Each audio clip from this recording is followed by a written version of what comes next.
Parang dinurog ang puso ni Lorena nang marinig ang balitang ito.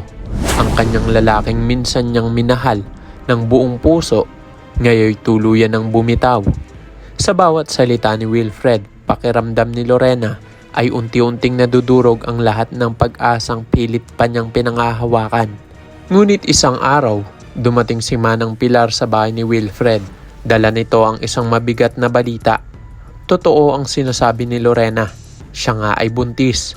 Hindi alam ni Wilfred kung matutuwa ba siya o mas lalo pang mababahala. Agad siyang pumunta sa city jail upang makausap si Lorena. Doon niya ipinaabot ang kanyang plano.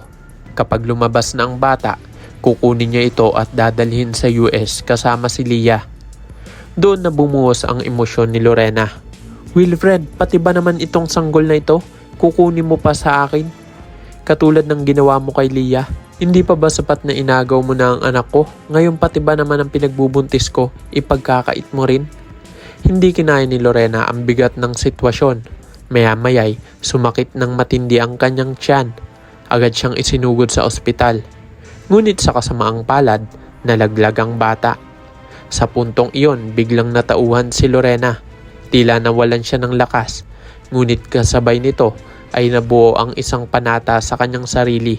Na hindi na siya magmamakaawa kay Wilfred. Wala na siyang aasahan, kundi ang kanyang sariling lakas. At kapag dumating ang araw na iyon, sisiguraduhin niyang pagsisisihan ni Wilfred ang lahat ng ginawa nitong pagtalikod. Lalo na't mas pinili pa nitong makinig sa mga kasinungalingan ng demonyitang si Ronnie. Paggulong ng kaso, isa-isa nang naglabasan ng mga taong may mabubuting loob upang tulungan si Lorena.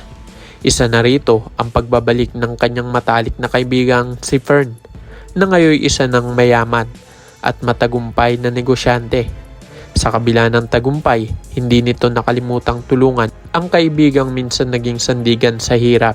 Dumating rin ang dati niyang amo na si Amar, na nagbabalik mula sa ibang bansa matapos mabalitaan ang pagkakakulong ni Lorena. Sa kanyang pagbabalik, dala niya ang suporta at kakayahang makatulong sa laban ng babae. At hindi nagtagal, lumitaw rin ang pinakamahalagang saksi laban kay Ronnie, ang taong palagi nitong binabaliwala, si Gian. Matagal nang nagtitimpi si Gian, ngunit ngayong naubos na ang kanyang pasensya, panahon na para ibunyag niya ang lahat. Ipinakita ni Gian ang mga ebidensyang hawak niya. Kabilang narito ang litrato ni Joy na tila pinaglaruan at ginutay-gutay ni Ronnie, tanda ng matinding galit at pagkabaluktot ng isip nito. Bukod pa rito, inilabas din niya ang mga voice recordings kung saan malinaw na naririnig ang mga plano ni Ronnie na idiin si Lorena sa kasong wala naman itong kinalaman. Unti-unting lumitaw ang katotohanan at sa bawat patotoo at ebidensya, mas lalong lumilinaw ang kawalang kasalanan ni Lorena. Dumating ang araw na napatunayan sa korte na inosente si Lorena at doon tila gumuho ang mundo ni Wilfred. Naisip niya na sana ay naniwala na siya kay Lorena noon pa. Kung hindi lang siya nagpauto kay Ronnie, malamang ay buhay pa ang kanilang anak. Ngunit huli na ang lahat, ang mga salitang sana at kung ay hindi na kayang ibalik ang buhay na nawala, ni ang tiwala ng kanyang sinira. Si Lorena naman hindi na nagpigil. Ipinaramdam niya rin kay Wilfred ang sakit na kanyang dinanas, ang sakit ng hindi pinaniwalaan, ang sakit ng paulit-ulit na panghusga, at ang sakit ng pagkawala ng sariling anak.